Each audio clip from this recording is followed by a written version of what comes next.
યુકેમાં ભારતીય યુવક પરવેઝ પટેલે દેહ વ્યાપાર કરતી મહિલાના ઘરે જઈને એવો કાંડ કર્યો કે તેને 4 વર્ષની જેલની સજા ફટકારવામાં આવી છે.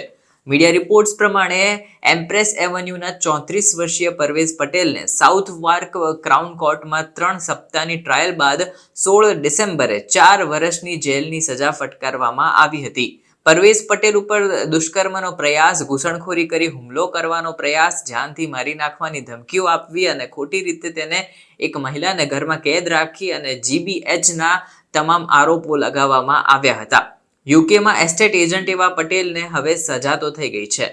પરવેઝ પટેલ યુકેમાં એસ્ટેટ એજન્ટ તરીકે કાર્યરત હતો. તેવામાં 29 જાન્યુઆરીના રોજ તેની સાથે આ ઘટના બની, જેમાં તેના ઉપર લાગેલા આરોપોમાંથી ગંભીર રીતે મહિલા ઉપર હુમલો કરીને શારીરિક નુકસાન પહોંચાડવાના આરોપમાં જ તેને દોષિત ઠેરવવામાં આવ્યો છે. પરવેઝ પટેલ સામે જે આરોપો લગાવવામાં આવ્યા હતા તેમાં ગંભીર રીતે મહિલા ઉપર હુમલો કરીને શારીરિક નુકસાન પહોંચાડવાનો જે આરોપ હતો તે એકમાત્ર આરોપ દોષિત તરીકે એમાં એ દોષિત ઠર્યો છે. એકમાત્ર આરોપમાં તે દોષિત સાબિત થયો છે. બાકીના જે આરોપ ઉપરોક્ત લગાવાયા હતા તે બધા આરોપમાં તે નિર્દોષ જાહેર કરી દેવાયો છે. મેટ્રોપોલિટન પોલીસના જણાવ્યા પ્રમાણે પટેલે વેસ્ટમિન્સ્ટરમાં દેહ વ્યાપાર કરતી મહિલાના ઘરે જઈને તેની સાથે મીટિંગ ગોઠવી હતી, જ્યાં તેણે મહિલા ઉપર હુમલો કર્યો હતો અને આ હુમલામાં મહિલાનું નાક ભાંગી ગયું હતું, શરીરના ઘણા ભાગોમાં સોજો આવ્યો હતો અને ફ્રેક્ચર થયું હોવાથી તેને ગંભીર ઈજાઓ પહોંચી હતી. પટેલે જે રીતે મહિલા સાથે દુર્વ્યવહાર કર્યો એના કારણે મહિલાની ચીસો છેક આસપાસના લોકો સુધી સંભળાઈ હોવાના અહેવાલો મળી રહ્યા છે, જેથી કરીને તેમને મહિલાની બૂમો સાંભળીને પાડોશીઓએ સામેથી પોલીસને ફોન કરી દીધો હતો અને એડ્રેસ આપીને ત્યાં બોલાવી લીધા હતા. પટેલની બાદમાં 31 જાન્યુઆરીએ આરોપ મૂકતા પહેલા ઘટના સ્થળેથી ધરપકડ પણ કરવામાં આવી હતી. હવે ડેટ કોન્ચ લોઇડ લીચે કહ્યું કે પીડિતાને તેના પોતાના ઘરમાં જ ઘૂસીને આ શખ્સે હુમલો કર્યો હતો અને જેનાથી તેને ઘણી ઈજાઓ પણ પહોંચી હતી.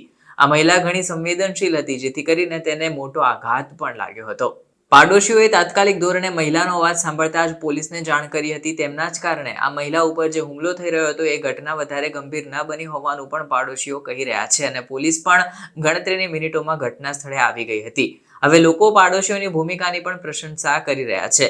લોઇડ લીચે કહ્યું કે દેહ વ્યાપાર કરતી મહિલાઓ સમાજમાં સૌથી વધુ સંવેદનશીલ હોય છે. અમે સામાન્ય રીતે સામાન્ય લોકોની જેમ જ આ મહિલાઓની સુરક્ષા જળવાયેલી રહે એના માટે પણ કામગીરી કરતા હોઈએ છીએ. અમે ઈચ્છીએ છીએ કે દેહ વ્યાપાર કરતી મહિલાઓ પણ આ સમાજમાં એક સારા રુતબા સાથે જીવે. હવે સુરક્ષાને લઈને પોલીસે બહુ મોટી વાત કહી. એમને કીધું કે અમે આવી કોઈ પણ મહિલા અમારી પાસે ફરિયાદ લઈને આવશે તો એની વાત સાંભળીશું અને યોગ્ય પગલાં પણ ભરીશું. દેહ વ્યાપાર કરતી મહિલા પણ આ સમાજનો જ ભાગ છે અને એમની સાથે કોઈ ખરાબ વર્તન કરે, હુમલો કરે કે હિંસા કરે તો એવા લોકોને પોલીસ ક્યારેય માફ નહીં કરે અને એની સામે કાયદેસરની કાર્યવાહી પણ થશે. હવે આના માટે પોલીસે કીધું કે અમે સતત કાર્યરત છીએ અને આગળ પણ કામ કરતા રહીશું.